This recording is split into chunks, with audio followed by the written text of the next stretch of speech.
Street Kingpin Hustlers, here's the website. You want t-shirts and hoodies? I thought you might.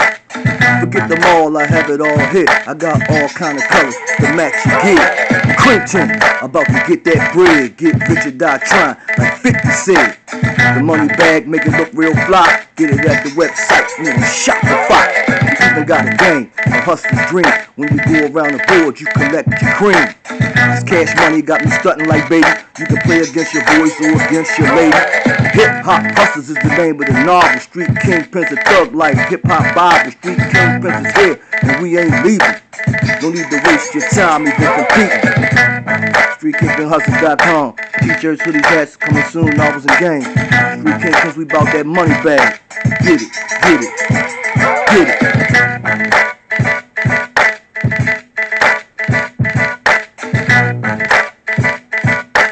Welcome to Street Kingpin Stories. This show is about Isaac Big Ike Hicks, Miami Street Kingpin, and the original Miami Boys. His lieutenant, James Bossman Sawyer. Big Ike first started as a landscaper, and then he started his own construction company called International Builders. He gave a lot of people jobs. He was very popular. He was the man. He was low-key flashy. Like, he'd wear Dickies, a classic Miami hustler gear, but he would have a lot of jewelry, necklaces, watches, bracelets, and rings. Low-key, because he would drive a Thunderbird or a Cadillac. He never drove a new car. He had a club in Liberty City named Heart of the City. At the opening, all the hustlers and ballers throughout Miami came through, jeweled up with all the fine women. Big Ike showed up at the club with a big gold necklace with a huge gold Rolls Royce medallion. He wore Dickies, but he knew how to switch it up when he wanted to. Big Ike was a giving man who shared his wealth with his friends and neighbors. Big Ike say he made his money legitimately. He told people, if I'm doing something, prove it. He was running a Miami-based drug organization. Big Ike was building his drug empire into making $5 million a month. This is in the 1980s. Big Ike didn't need a lot of muscle. His two sons was his muscle, and they had their own mob. Isaac Hicks had 32 properties in Dade County. He even owned a whole block. He invested his money in real estate. Big Ike's clan had a family compound on 105th Street. It was known as the Palace. It was surrounded by an electric security gate and protected by Rockwallers.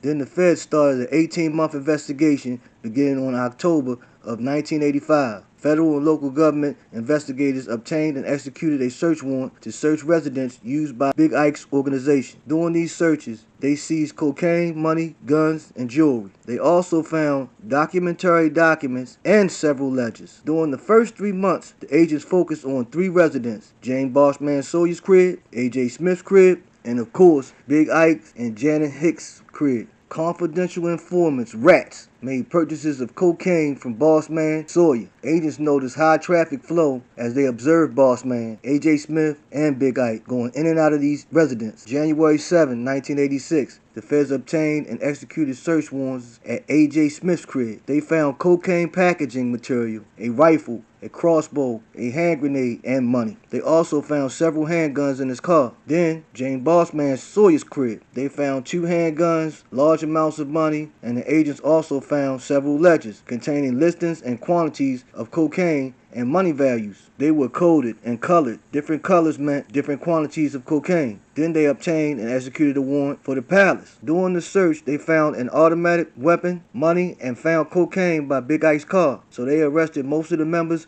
of Big Ike's organization. They even bagged Janet Hicks, Big Ike's wife. The feds was able to get all these warrants because of snitches ratting everybody out, buying drugs, and working with the 12. The feds seized 32 residents, the money, and jewelry. Isaac Big Ike Hicks was charged with 1 count of conspiracy to possess and intent to distribute 5 kilos of cocaine, 2 counts of distribution of cocaine within 1,000 feet of a public school, 5 counts of possession with intent to distribute cocaine, 5 counts of the possession of a firearm by a convicted felon, and 1 count of engaging in a continuing criminal enterprise. He was found guilty and got sentenced to 137 years in prison, 6 years special parole, and a supervised release period of 5 years. James Bossman Sawyer was charged with 1 count of conspiracy to possess with intent to distribute 5 kilos of cocaine, 2 counts of distributing of cocaine within 1,000 feet of a public school, and 3 counts of possession of a firearm by a convicted felon. 2 counts of possession with intent to distribute cocaine, and 1 count of possession with intent to distribute marijuana, and 1 count of engaging in a continuing criminal enterprise. He was found guilty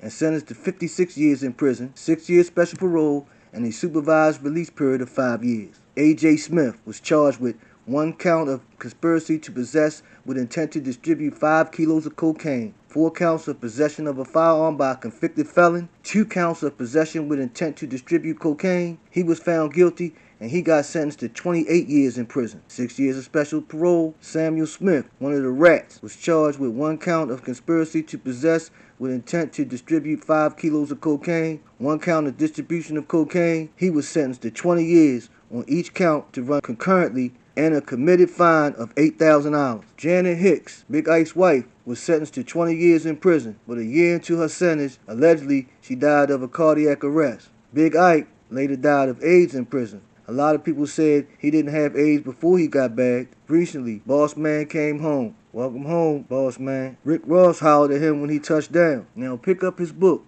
The Original Miami Boys, The Rise and Fall of Boss Man and Isaac Big Ike Hicks, a true story about the life and times of a Miami drug kingpin, by James Sawyer with Lance Poe. Boss Man shares never discussed before details about his involvement in Big Ike's Miami-based drug organization, how he started from the bottom and became so connected within the organization, the internal workings of this drug ring, and how the feds were able to infiltrate it. He talks about doing a bid in the Florida Department of Corrections to being released in the early 80s, where he met Big Ike and was taken under his wing. Condolences to the Hicks family. Rest in paradise. It's a shame that Isaac and Janet died in prison. Damn, what a story. Time for me to say this. Street Kingpins doesn't condone drug dealing, crime, or violence.